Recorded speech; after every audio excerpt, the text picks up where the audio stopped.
I need you to picture something. It's past midnight. The house is completely still, and you're sitting on the floor of your husband's home office, surrounded by 17 notebooks. All of them his handwriting, all of them dated, all of them describing a life you were never supposed to find. You're not reading about another woman. You're reading about a child. A 6-year-old boy named Caleb, who likes dinosaurs and chocolate milk, and falls asleep every night clutching a stuffed elephant named Gerald. A little boy whose laugh your husband described in 3 different entries, like it was the best sound he'd ever heard. Your husband, the man who looked you in the eye 11 years ago and said he never wanted to be a father. The man who, 4 pages later, wrote about teaching that little boy to ride a bike.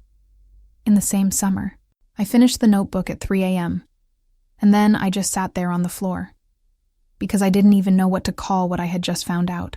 My name is Stephanie. I'm 38 years old, and I'm a freelance graphic designer based in Nashville, Tennessee. I work from home mostly. Album covers, brand identities, the occasional wedding invitation suite for clients who find me on Instagram and want something that feels handcrafted but elevated, which is a phrase I have heard more times than I can count, and have learned to translate quickly into something I can actually execute. I like my work. I'm good at it. It suits the part of my brain that needs things to be deliberate and considered and composed. I was married for 11 years to a man named Marcus, 42 years old, financial consultant.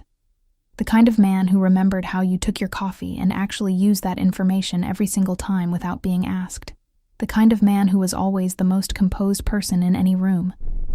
Not cold, just settled, like he'd already thought through every possible version of a situation and arrived at the calmest response before anyone else had finished reacting. I used to think that was one of his best qualities. I understand it differently now. We met in our late 20s, married at 27, built a life in Nashville that looked, from the outside, like exactly what we'd designed it to be. No drama, no chaos. Just 2 people who had chosen each other deliberately and kept choosing each other every day, or so I believed. For 11 years, I believed that completely. Marcus Ellison was the kind of man who made you feel like the most considered person in the room. Not in a performative way. Not the guy who pulls out chairs loudly or makes a show of remembering your birthday in front of other people. It was quieter than that. More specific. He remembered that you mentioned, once in passing, that you hated the smell of artificial vanilla. He remembered that you'd had a bad experience with a particular highway interchange and would take the longer route without being asked. He stored information about the people he loved the way other people store things they actually value. Carefully, in a place he could find them again. I fell in love with that quality before I fell in love with him. In that order. We met at a mutual friend's housewarming party in East Nashville in the fall of 2011. I was 26. He was 30. He was standing near the bookshelf, not performing interest in the books, just actually reading the spines the way people do when they're more comfortable with things than with small talk. I walked over because I recognized a title I loved, and we talked for 2 hours about everything except the party happening around us. He asked for my number at the end of the night. Texted the next morning. Not immediately, not 3 days later. The next morning. Like a person who knew what he wanted and didn't see the point in pretending otherwise. We dated for 2 years before he proposed. Married in September 2013. A small ceremony at a vineyard outside of Franklin. 40 guests, good wine, my mother crying through the entire thing in the specific way she cries at anything she finds beautiful. Marcus had no family there. That was the first thing people noticed, and the first thing I had a ready answer for, because Marcus had given me 1 year earlier, and I had accepted it completely. His father had been what Marcus described, in careful and economical language, as a difficult man. Controlling, emotionally withholding, occasionally worse than that. His mother had stayed long past when she should have left. By the time Marcus got to college, he had made a decision, quiet and final, to build his life at a distance from all of it. His father died when Marcus was 34. His mother, he told me, had passed the following year. Complications from a fall, a long decline. A death he'd described with the flat affect of someone who had already done their grieving privately, and wasn't going to perform it for anyone. He was an only child. No cousins he was close to. No aunts or uncles still in the picture. Just a man who had come from something painful and chosen, deliberately, to start over. I respected that. More than respected it. I admired it. There is a kind of strength, I thought, in a person who refuses to let a hard origin define them, who builds something new with intention, rather than just inheriting whatever they were handed. Marcus traveled to Atlanta for work twice a month, sometimes 3 times. A long-term corporate client, he explained early in our marriage, a financial restructuring project that kept extending, kept requiring his presence, kept pulling him down I-24 for 3 or 4 days at a stretch. He always came back on time. He always brought coffee from Ponce City Market, a specific blend I'd mentioned liking once, maybe 18 months into our marriage, and he had simply never stopped bringing it. That's the thing I keep returning to. Even now, the consistency of him, the care that never slipped, never got lazy, never started to feel like habit rather than intention. 11 years, and he never stopped paying attention. I used to tell my friend Darcy that Marcus was the most present man I'd ever been with, that he made me feel known in a way that was rare and specific and worth protecting. I was not wrong that he was present. I was just wrong about where all that presence was going. The call came on a Tuesday morning in March. I was at my desk, halfway through a logo revision for a client in Portland who couldn't decide between 2 shades of blue that were, objectively, almost identical. My phone buzzed face up next to my coffee mug, and I saw a number I didn't recognize, Georgia area code, and answered it with the particular low-level irritation of someone who assumes it's a spam call, but picks up anyway just in case. It wasn't a spam call. A nurse at Piedmont Atlanta Hospital told me, in the calm and practiced tone of someone who delivers this kind of information multiple times a day, that my husband had been in a serious automobile accident on I-285 that morning, that he was stable, that he had asked for me. I remember the logo revision still open on my screen. 2 almost identical shades of blue. I closed the laptop, called my neighbor to watch the dog, threw things into an overnight bag without any real awareness of what I was packing, and drove to Atlanta in 2 hours and 40 minutes, a drive that normally takes 3.5. Marcus was conscious by the time I got there. Bruised badly, 2 cracked ribs, a hairline fracture in his left wrist from the airbag impact. Serious enough to be frightening. Not, thank God, life-threatening. I stood in the hallway outside his room for a moment, hand on the doorframe, just breathing. Doing the thing you do when you've been running on adrenaline for 3 hours, and you finally have permission to stop. He's okay. He's in there, and he's okay. That's when the nurse passed me in the hallway. Young, efficient, already moving toward the next room. She glanced at me and said, with a brief and genuine smile, "He's been asking about you. The family's already with him. They'll be so glad you made it." I smiled back automatically, and then I stood there for a half-second longer than I should have. The family. I was the family. I was the only family Marcus had. That was the whole architecture of our life together. No parents, no siblings, no cousins flying in from somewhere. Just us. I pushed open the door. Marcus was in the bed, propped up slightly, an IV in his right arm and a bruise along his jaw that made my stomach drop even though I knew he was okay. He looked at me the moment I walked in, and something moved across his face. Relief. Yes, but also something else. Something faster. Something I had never seen on him before and didn't have a name for yet. On his left side, holding his hand, sat a woman in her early 70s with silver hair and Marcus's exact jawline. On his right side, in a chair pulled close to the bed, sat a little boy, maybe 5 or 6 years old, clutching a folded piece of paper, a drawing, crayon, the way kids make things for people they love. The boy looked up at me with wide, curious eyes. And Marcus said nothing. For 4 full seconds, the most composed man I had ever known said absolutely nothing.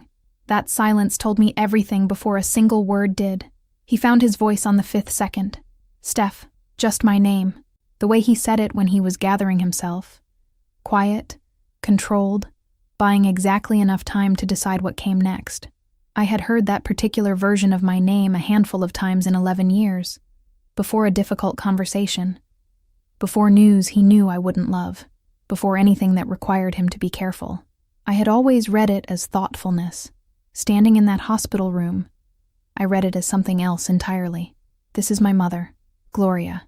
The woman with the silver hair and his jaw looked up at me with an expression I can only describe as braced. Not surprised. Braced. Like someone who has been waiting for a particular moment for a very long time, and is now simply enduring its arrival. She said, "It's nice to meet you, Stephanie." Her voice was warm and southern and completely steady. The voice of a woman who had learned, somewhere along the way, to hold difficult things without visibly shaking. I said, "It's nice to meet you too." The words came out of my mouth with a normalcy that still astonishes me when I think about it. 11 years of a good marriage will do that. Train you to be gracious on autopilot while the rest of your brain is doing something else entirely. I looked at the little boy. He had gone back to his drawing, folding and refolding it with the focused intensity of small children who are not yet aware that the room they're sitting in is quietly coming apart. Marcus said, "And this is Diane's boy. My sister's son. Sister." I kept my face exactly where it was. "I didn't know you had a sister," I said. Evenly. Conversationally. Like we were discussing something that had simply slipped his mind rather than something he had actively, specifically, repeatedly chosen not to mention for 11 years. "It's complicated," Marcus said. "I told you. The family stuff. It's been complicated for a long time. Diane and I weren't in contact for years. It's recent. Getting back in touch has been recent." He held my eyes when he said it. That was always his tell. Not looking away, but holding on a beat too long. Overcorrecting for the instinct to break contact. I had never noticed it before because I had never been looking for it. I noticed it then. I pulled a chair to his bedside and sat down and asked him how he was feeling, and let the conversation move to the accident. The ribs, the wrist, the logistics of getting him home. Gloria made quiet, capable small talk. The little boy, I still didn't know his name yet. Marcus hadn't said it. Fell asleep in the chair with his drawing still in his fist. I stayed for 2 hours. I drove Marcus's car back to the hotel I'd booked down the street, sat on the edge of the bed, and stared at the wall for a long time. A mother who was supposed to be dead. A sister who had never been mentioned in 11 years of marriage. A child with Marcus's coloring sleeping in a hospital chair with a crayon drawing made for a man he clearly loved. Marcus had looked me in the eye and offered me the smallest true thing he could find. "It's complicated," and wrapped it around a lie so large I couldn't yet see the edges of it. I drove home to Nashville the next morning, and I started paying attention in a way I never had before. I am a naturally organized person. I say that not as a personality boast, but as context, because it matters to what happened next. I don't let things pile up. I don't have junk drawers or unread emails or boxes in the closet I've been meaning to go through since the last move. I know where everything in my house is, what it does, and why it's there, which means I also knew, with complete certainty, that the bottom drawer of Marcus's desk was always locked, not unusually so. He kept client documents in there, sensitive financial stuff, the kind of thing that has confidentiality implications and lives behind a lock as a matter of professional habit. I had never questioned it, never tried to open it, never thought about it at all, really, in the way you don't think about the parts of a shared life that have always had a simple, logical explanation.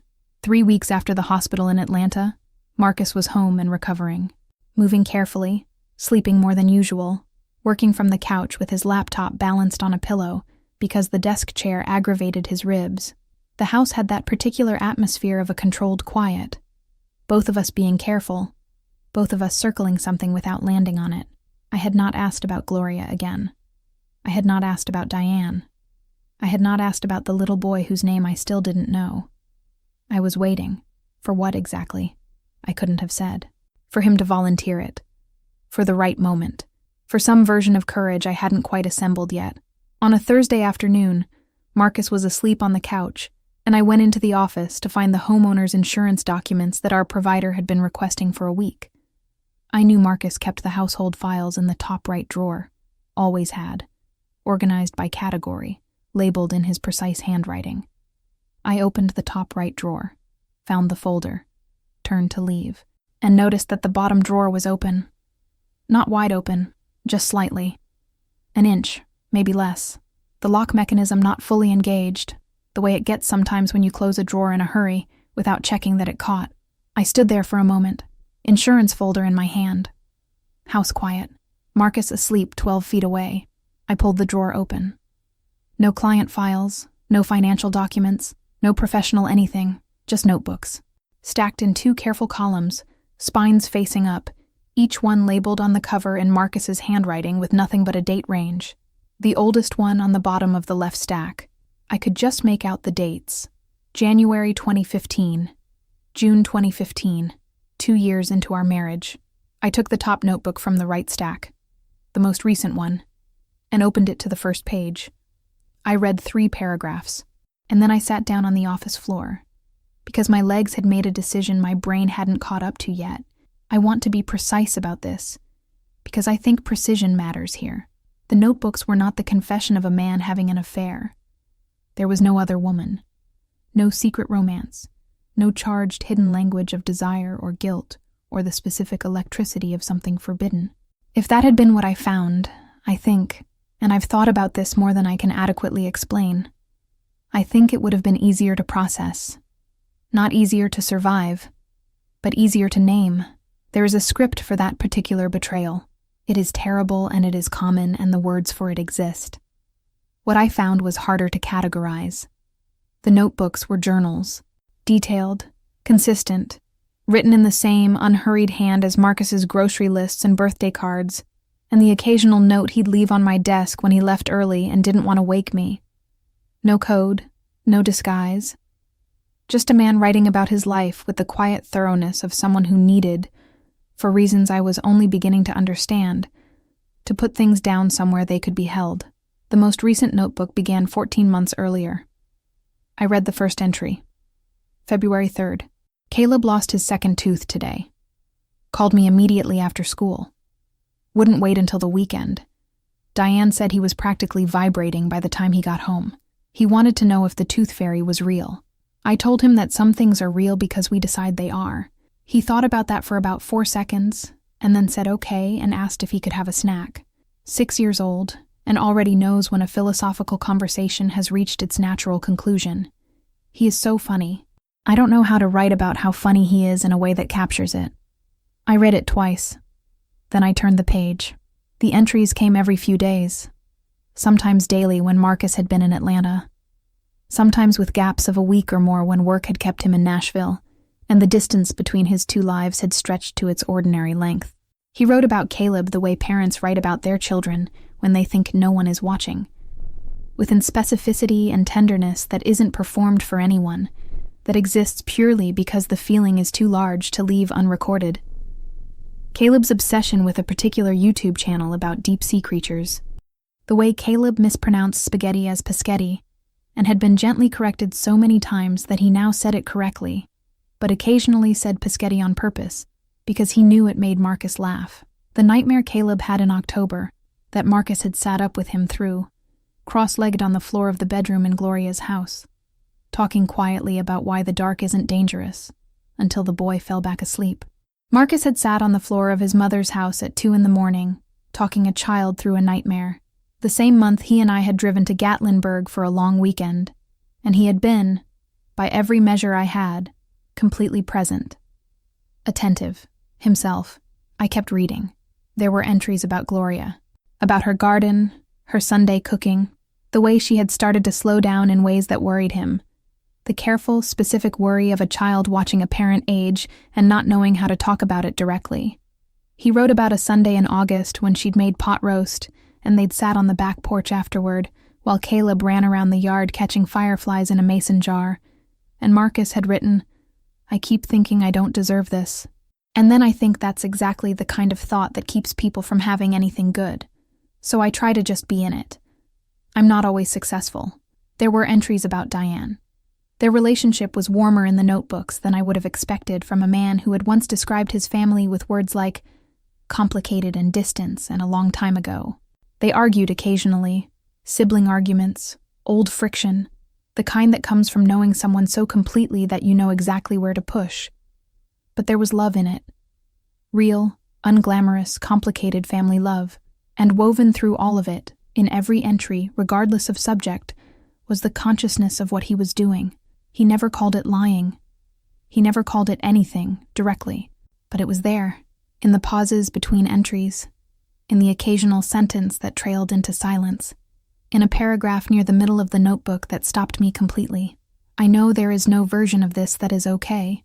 I've known that for years. I keep waiting to find the courage to fix it, and I keep finding, instead, reasons why right now is not the right time. The reasons are always real. That's the thing nobody tells you about the wrong choices. They come with genuinely good reasons. It doesn't make them right. It just makes them easier to keep making. I sat on the floor of that office for 2 hours. I read 4 notebooks cover to cover, and by the time I heard Marcus shift on the couch in the other room, the small sound of a man waking up from an afternoon nap in his own house, completely unaware that the architecture of his life was dissolving 12 feet away, I understood something I hadn't when I sat down. This wasn't the story of a man who had stopped loving me. It was the story of a man who hadn't known how to be whole, and had chosen, for 11 years, to be half of himself in 2 different places, rather than complete in one. That knowledge did not make it better, but it made it true. And true, I was learning, was the only thing I actually had left to hold on to. I didn't confront Marcus that night. I put the notebooks back exactly as I'd found them. Same order, same orientation, same slight gap in the drawer that had started all of this. I went to the kitchen and made dinner. Pasta, nothing elaborate. The kind of meal you make when your hands need something to do, and your brain is operating on a separate frequency entirely. Marcus came in from the living room moving carefully, ribs still tender, and sat at the kitchen island and asked about my day. I told him about the client in Portland who had finally chosen a shade of blue. He laughed, said something dry and funny about people who outsource their decisions and then second-guess the expert they hired. I smiled at the right moment. We ate dinner. We watched 40 minutes of something on television that I could not tell you anything about if my life depended on it. We went to bed, and I lay in the dark next to my husband and stared at the ceiling and began, very quietly and very methodically, to take apart 11 years of marriage the way you take apart a structure you need to understand, not to destroy it, but to see what it was actually made of. The thing that kept surfacing over and over was not the betrayal itself.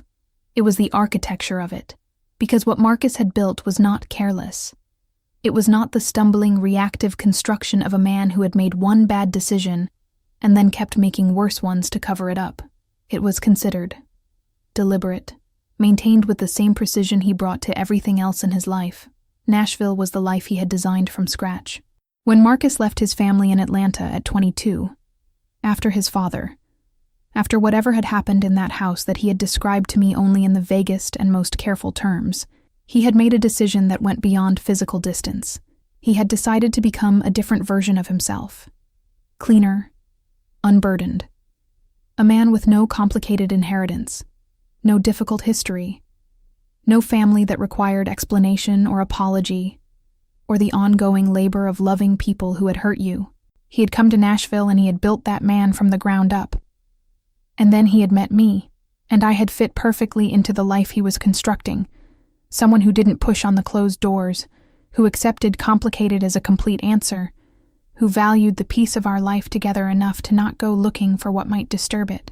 I had been, without knowing it, the ideal partner for a man living a divided life. That realization sat in me like a stone. But Atlanta had never let him go completely. The notebooks made that clear in a way that the facts alone didn't quite capture. It wasn't obligation that pulled him back. Or not only obligation. It was love, genuinely, uncomplicatedly, inconveniently love. For Gloria, who had stayed too long in a bad marriage, but had loved her children fiercely inside it. For Diane, who had picked up pieces Marcus had dropped without being asked.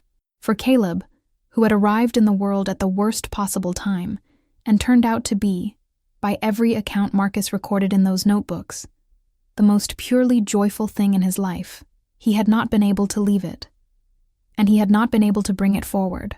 So he had done what people do when they cannot solve an impossible problem and cannot bring themselves to choose. He had maintained it. kept both things running in parallel with the careful, exhausting competence of a man who was very good at managing complexity and very bad at sitting with emotional honesty. Nashville got the version of Marcus who had escaped. Atlanta got the version who had never quite left. And somewhere in the middle, in the hours on I-24, in the hotel rooms between trips, in the private calculus of a man deciding which version of himself to be for the next 72 hours, was the actual Marcus, the one who knew exactly what he was doing and kept doing it anyway, because the alternative required a courage he had not yet found.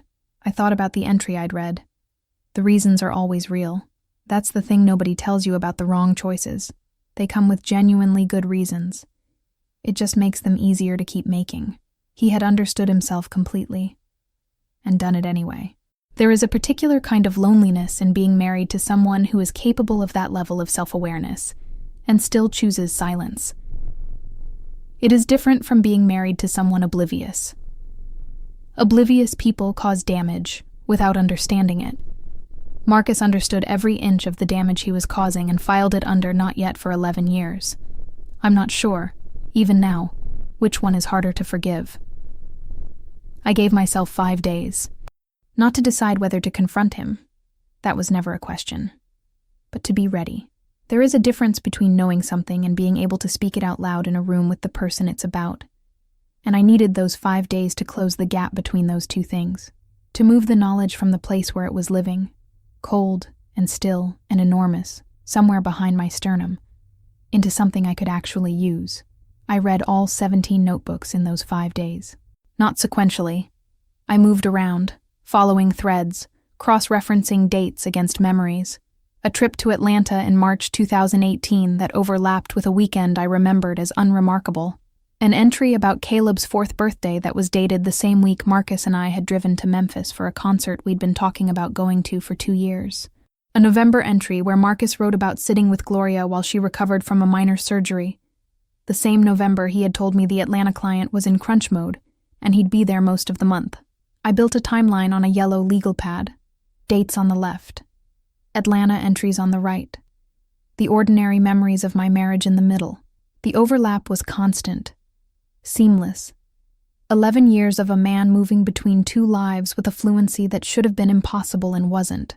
On the 5th night, I put the last notebook back in the drawer, left it open the same inch it had been, went to bed, slept somehow, for 6 hours. In the morning, I got up before Marcus, made coffee, and sat at the kitchen table. When he came downstairs, I had his cup ready. He said, "You're up early." I said, "Sit down, Marcus." He looked at me for a moment. That fraction of a second where the most composed man I had ever known did his unconscious calculation, reading the room, reading me, arriving at some preliminary conclusion. Then he pulled out the chair across from mine and sat down. I put the legal pad on the table between us. He looked at it, at the columns of dates, at his own handwriting on the right side where I had copied specific entries word for word. He didn't say anything. I said, "I found the notebooks." The silence that followed was the longest of our marriage. Not dramatic.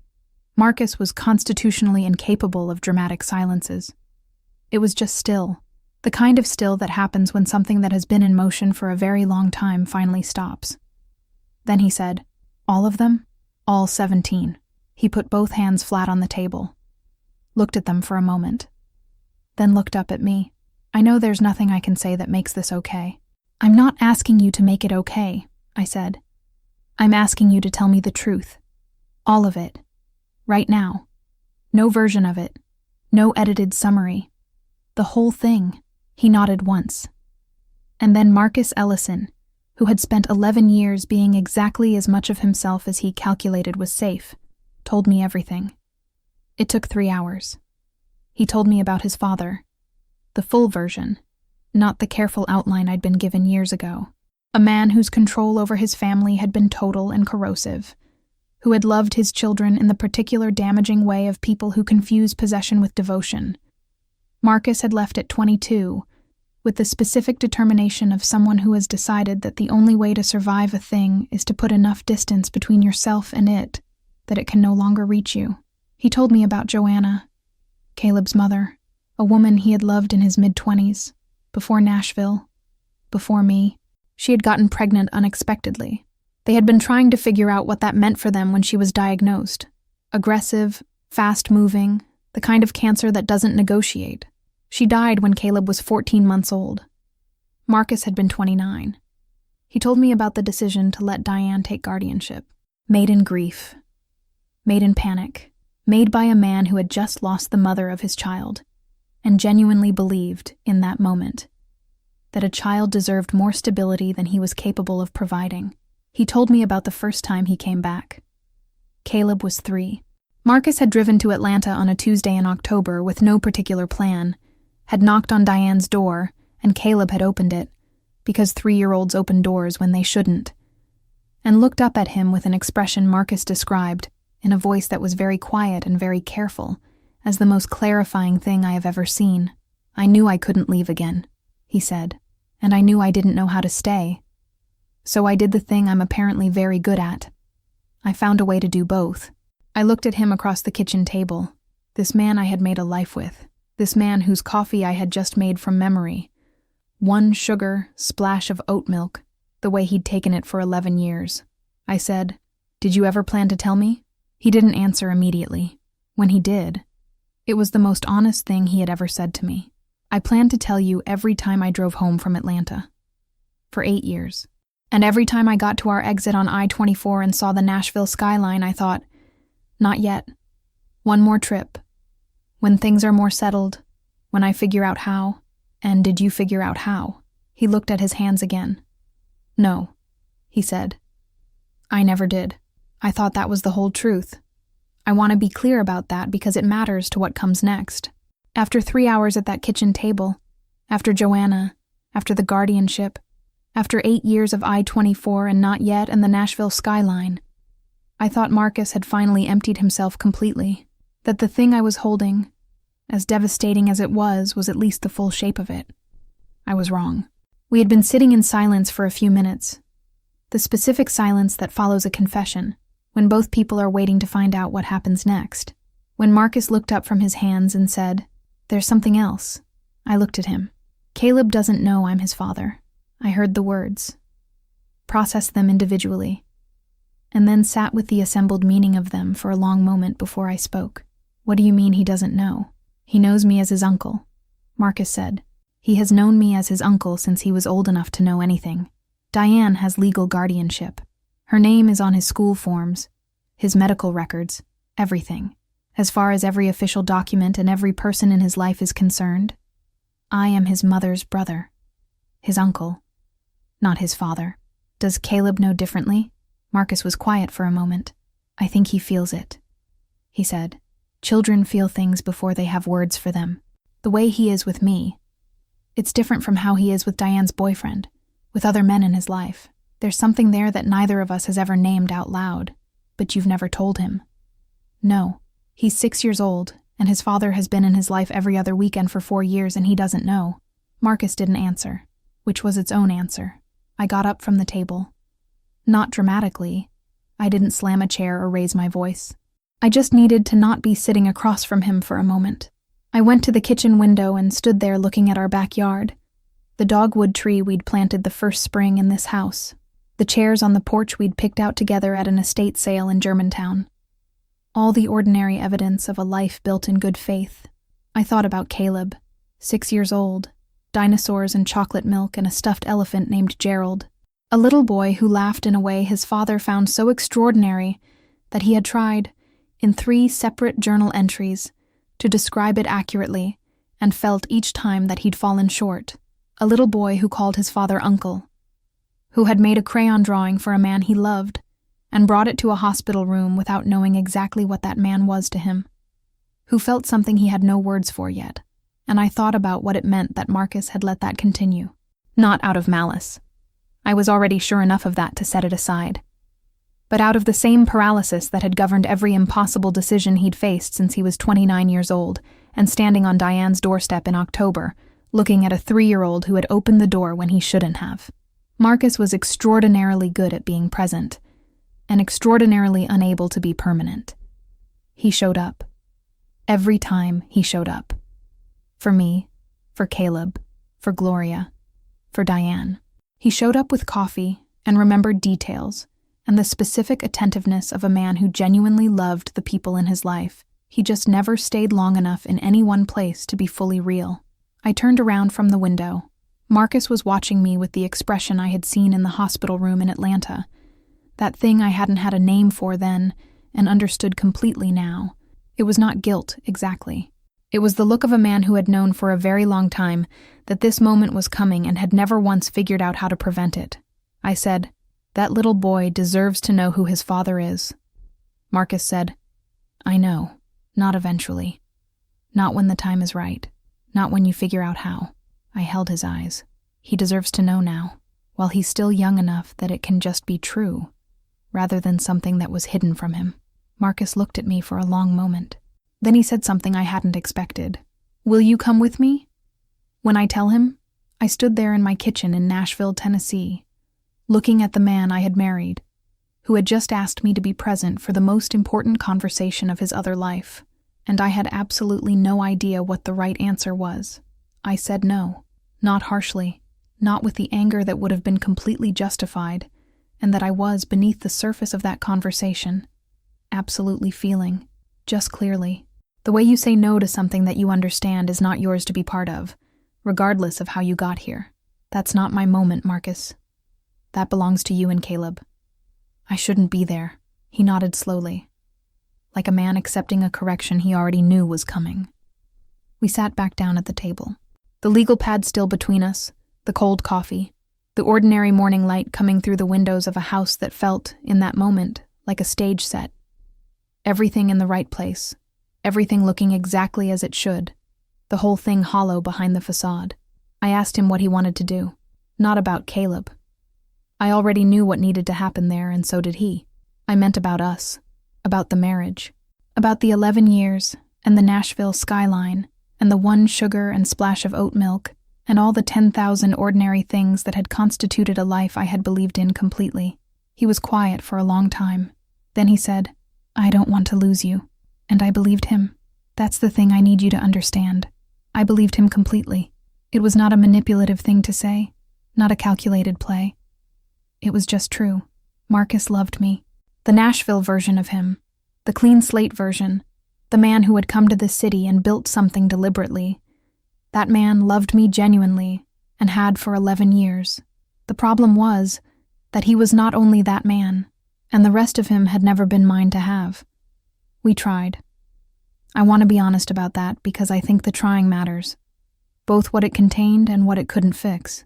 We went to therapy, a couples counselor named Dr. Waverly, whose office was in a quiet building off West End Avenue, and who had, I suspected, heard versions of most human failures and maintained an equanimity about all of them that I found alternately comforting and slightly unnerving.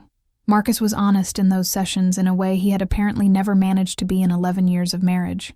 Completely, almost painfully honest, about the division, about the paralysis, about the specific mechanism by which a person who is genuinely good at love can still cause this particular kind of devastation. Dr. Waverly called it compartmentalization as survival strategy and explained it in terms that made intellectual sense and did absolutely nothing to make me feel better. I didn't need it explained. I had read 17 notebooks. I understood the mechanism better than anyone. What I was trying to figure out, in those sessions, and in the long, quiet evenings at home, and in the early mornings when I woke up before Marcus and lay there in the gray light doing the math over and over, was whether understanding something is the same as being able to live with it. It isn't. That was the answer, arrived at slowly and with genuine reluctance. Understanding why a thing happened does not make you able to build a future on top of it. The specific moment I knew was a Tuesday in September. 6 months after the kitchen table conversation, Marcus had just come back from Atlanta. A weekend trip, the first one since everything had come apart. Handled now with a transparency that was its own kind of strange. He had told me he was going, had texted when he arrived, had called on Saturday evening from Gloria's back porch while Caleb ran around the yard in the background, and I could hear, faintly, the sound of a child's voice asking Marcus something I couldn't make out. He came home Sunday evening, made dinner. We sat on the porch after, and he told me about the weekend. Carefully, considerately, with the same attentiveness he brought to everything. He told me Caleb had lost another tooth, that Gloria's garden was overgrown, and he'd spent Saturday morning helping her cut it back. That he and Diane had talked, really talked, for the first time in a while. He was sharing his life with me, finally, completely, without the architecture of omission that had structured 11 years. And I sat there on my own porch listening to him and felt, underneath the genuine warmth I still had for this man, something that I can only describe as a door that had quietly and permanently closed.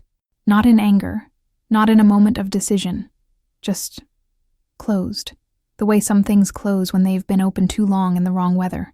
I looked at him in the evening light, this man I knew so completely and had not known at all, and understood with a clarity that was almost gentle that I was no longer trying to find a way to stay. I was trying to find a way to leave that preserved what had been real between us, without pretending that real was enough to build a future on. It took me another 3 months to say it out loud. When I did, we were at the kitchen table again. Same chairs, same morning light, no legal pad this time. Just two people who had run out of road and knew it. I said, "I think we both know this is done." Marcus looked at me for a long moment. Then he said, "Yeah, just that. One word. Quiet and honest and final, from the most composed man I had ever known." We sat there together for a little while longer. Neither of us was in a hurry to stand up and make it real. 3 weeks after that kitchen table conversation, the second one, the final one, I drove to Atlanta alone. I hadn't told Marcus I was going, not to be covert about it, not to catch anyone off guard. I just understood, in the particular way you understand things that don't have a clean, logical explanation, that there was a conversation I needed to have that existed outside the boundaries of my marriage, outside the therapy sessions and the legal consultations, and the careful, considerate dismantling of a shared life. I needed to talk to Gloria. I'm not entirely sure I could have explained why, at the time. Marcus had told me everything, or everything he knew how to tell. But there is a version of a story that belongs to the person living it, and there is a version that belongs to the person who watched it happen from the outside, and those two versions are never quite the same. Marcus had given me his. I wanted hers. I found the address in one of the notebooks. Marcus had written it so many times, in so many different entries, that I had memorized it without meaning to. A house in a quiet neighborhood in East Atlanta, the kind of street where the trees are old enough to arch over the road and meet in the middle and make the whole thing feel like a tunnel into somewhere slower and more permanent. I sat outside in my car for a few minutes. Then I walked up the front path and knocked. Gloria answered the door in a gardening apron, a pair of reading glasses pushed up on her head, dirt on her left hand from something she'd been doing in the yard. She looked at me for a moment, recognition moving across her face slowly. Then all at once, she said, "Stephanie," not surprised, not panicked, just acknowledging. The way you acknowledge something you have been expecting for long enough that the arrival of it feels more like completion than shock. I said, "I was hoping we could talk." She looked at me for another moment. Then she stepped back from the door and said, "Come in." I just made sweet tea. The inside of Gloria's house was exactly what the notebooks had made me expect, and nothing like what I had imagined. Warm, slightly cluttered in the comfortable way of houses that are actually lived in. A bookshelf in the hallway overflowing in both directions. A kitchen that smelled like something had been baking recently, not actively, just the residue of it. That particular sweetness that settles into the walls of a kitchen that gets used. On the refrigerator, held by a magnet from Stone Mountain, Georgia, was a child's drawing. Crayon. A house with a lopsided chimney and 4 figures of varying heights standing in front of it. In the bottom right corner, in unsteady capital letters, Caleb, age 6.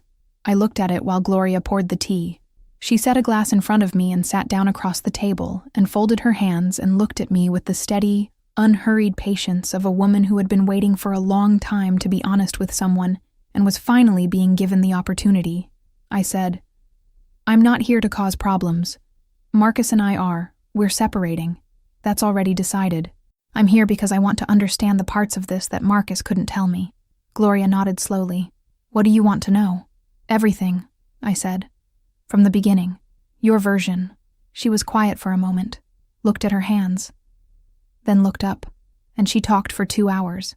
She told me about Marcus's father, Robert, in terms that were factual and unsparing and delivered without self-pity, the way women of a certain generation describe the hardest parts of their lives when they have finally decided that protecting the story serves no one anymore. Robert had been a controlling man in the specific and damaging way that controlling men often are, not violent in ways that left visible evidence, but relentless in smaller ones. The kind of control that operates through disappointment and withdrawal, and the constant low-level communication that nothing you do is quite right. Marcus had absorbed it, and fought it, and finally fled it, all before he was old enough to vote. She told me about Joanna, things Marcus hadn't known to tell me because he hadn't known them himself. That Joanna had loved Marcus in the uncomplicated, clear-eyed way of a person who sees someone accurately and chooses them anyway.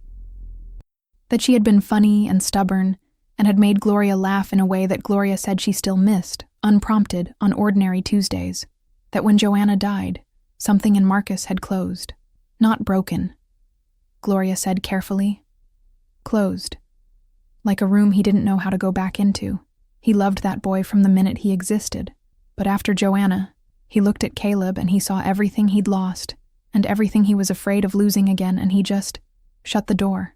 Asked Diane to take him. Said it was temporary. Was it? Gloria looked at me with tired, clear eyes. It was never temporary, she said. I knew that. Diane knew that. Marcus was the last one to know it. She refilled my tea without asking. I should have called you, she said quietly. Years ago, I knew about you. Marcus showed me a photo once. Your wedding photo. He kept it in his wallet. I hadn't known that. I told myself it wasn't my place, she continued. That it was between Marcus and his wife, and it wasn't mine to interfere in. But the truth is... She stopped, looked at the child's drawing on the refrigerator. The truth is, I was protecting my son, the way mothers do, even when protecting him meant letting someone else carry something they shouldn't have had to carry. The kitchen was very quiet. I looked at this woman, 71 years old, dirt still on her left hand, reading glasses pushed up on her head, and felt something I had not expected to feel in that house on that day. I felt, underneath everything else, something close to compassion. Not absolution, not the erasure of what her silence had cost me, just the recognition that she was also a person who had loved someone imperfectly and lived with the weight of it. We sat together in her kitchen for a little while longer. When I stood up to leave, she walked me to the door and held it open and said, "He's a good man, Stephanie. I know that doesn't fix anything." I said, "I know he is. That's actually the hardest part." She nodded like she understood exactly what I meant. I think she did. I met Caleb on the way out. Not planned, not prepared, not anything I had thought through or decided or steeled myself for. Just the particular randomness of a Tuesday afternoon in Atlanta, a school day ending at the exact moment I was walking down a front path toward my car. He came around the corner of the house from the backyard, not from the street, not from a school bus, just appeared from the side gate the way kids do when they've been playing somewhere and have no awareness that the world has been quietly rearranging itself around them all day. He was wearing a dinosaur backpack. Of course he was. He stopped when he saw me. Not frightened, just the natural pause of a child encountering an unfamiliar adult in a familiar space, running the quick, unconscious calculation that children run. Safe or not safe? Known or unknown? He landed on curious. "Hi," he said. "Hi," I said. He looked at me with the specific directness of 6-year-olds, who have not yet learned that staring is considered impolite, and would not particularly care if they had. "Are you a friend of Grandma Gloria's?" I glanced back at the house. Gloria was still in the doorway, watching with an expression I couldn't fully read. Something between held breath and acceptance. The look of a woman who has spent years managing the boundaries between two worlds, and is watching them dissolve in real time on her own front path. I looked back at Caleb. "Something like that," I said. He considered this, adjusted the straps of his backpack with the serious, effortful gesture of a child for whom backpack management is a significant undertaking. "I'm Caleb," he said. "I know," I said. And then, because it was true, and because he deserved at least that much honesty from at least one adult in his life on this particular Tuesday, "I've heard a lot about you." He brightened immediately. The pure, uncomplicated pleasure of a child being told they have been talked about. Good stuff? Really good stuff, I said. Someone told me you're pretty funny. He grinned. 2 teeth missing on the bottom. The grin of a kid who knows he's funny and is delighted to have it confirmed by a stranger. I am, he said, with complete and serene confidence. And then, because 6-year-olds operate on their own timeline entirely, he said, I have to go show Grandma my spelling test. And walked past me up the front path and through the door that Gloria held open for him, already pulling papers from his backpack before he'd fully crossed the threshold. I stood on that front path for a moment after the door closed. The afternoon was warm and still. A dog was barking somewhere down the street. 2 kids were riding bikes in slow loops at the far end of the block, the particular lazy after-school orbit of children with nowhere specific to be. I thought about Marcus at 29. Standing on this same path, probably. Looking at a 3-year-old who had opened the door when he shouldn't have, and feeling as he had written in a notebook 9 years later, the most clarifying thing he had ever seen. I understood it now. Not as an excuse. Understanding is not the same as excusing, and I had made my peace with holding both of those things simultaneously, but I understood the clarifying part. The way a child can be the realest thing in a room full of complicated adult decisions.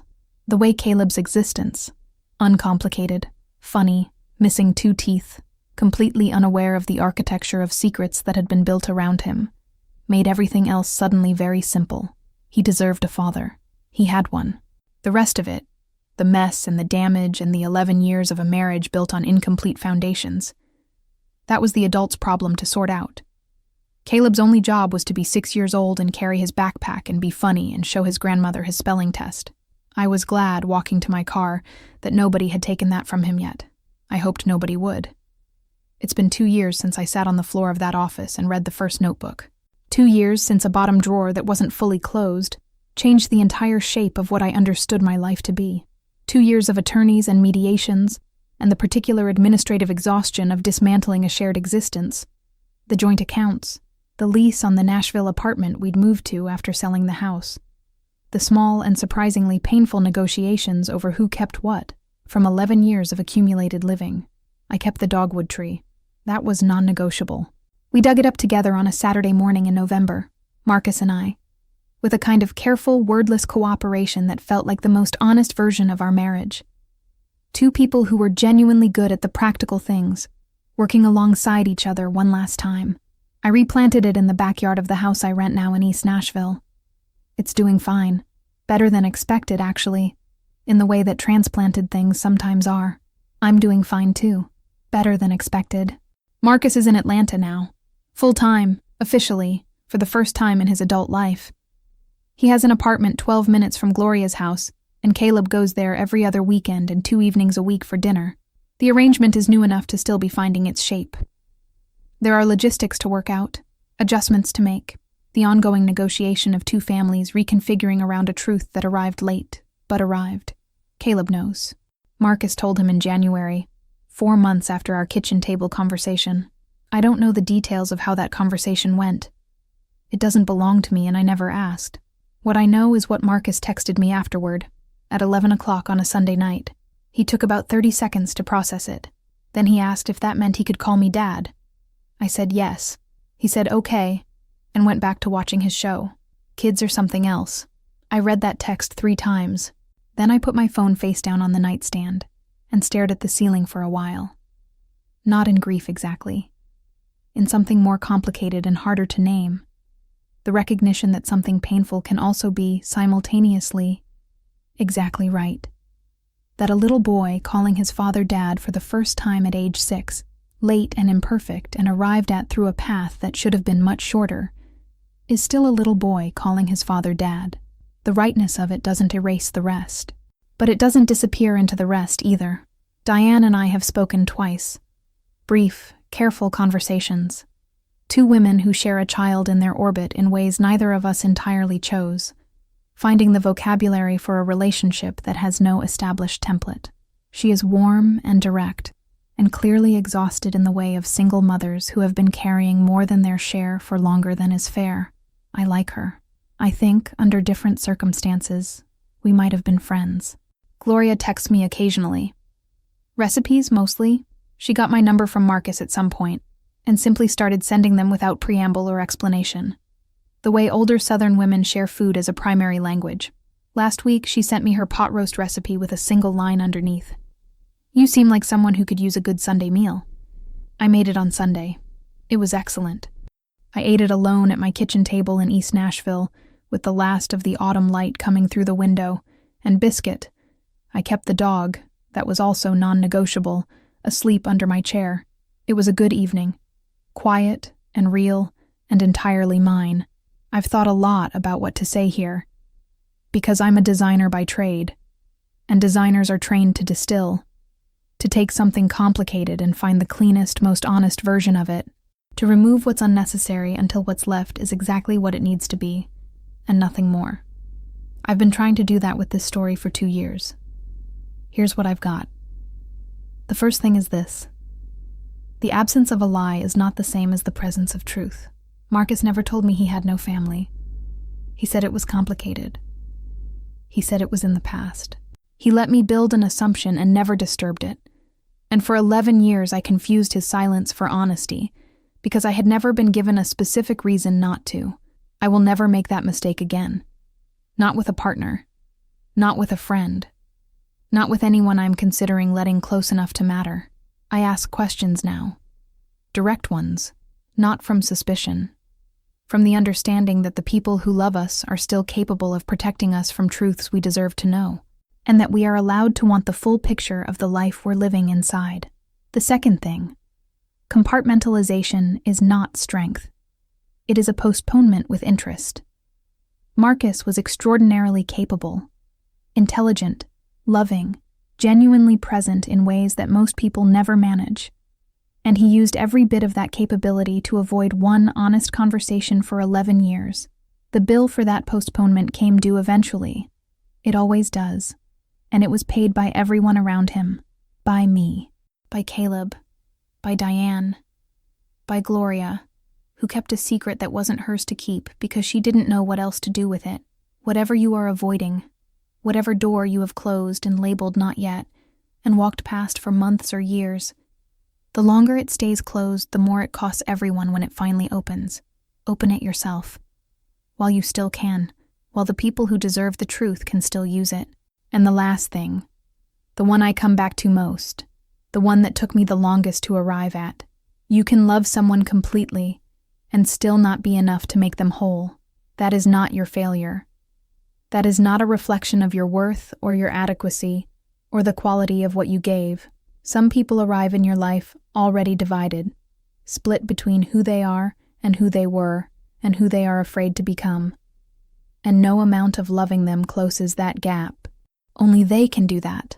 Only they can decide to stop living in pieces and start living in full. Your job is not to be enough for a divided person. Your job is to find, or build, a life that is real all the way through. I'm still building mine. Some days I have no idea if I'm doing it right. But it's mine. Every corner of it. No drawers I haven't opened. No notebooks I haven't read. Just a woman in East Nashville with a rescued dogwood tree and a pot roast recipe from a woman she never should have had to meet. Starting over. Eyes open. Thanks for listening.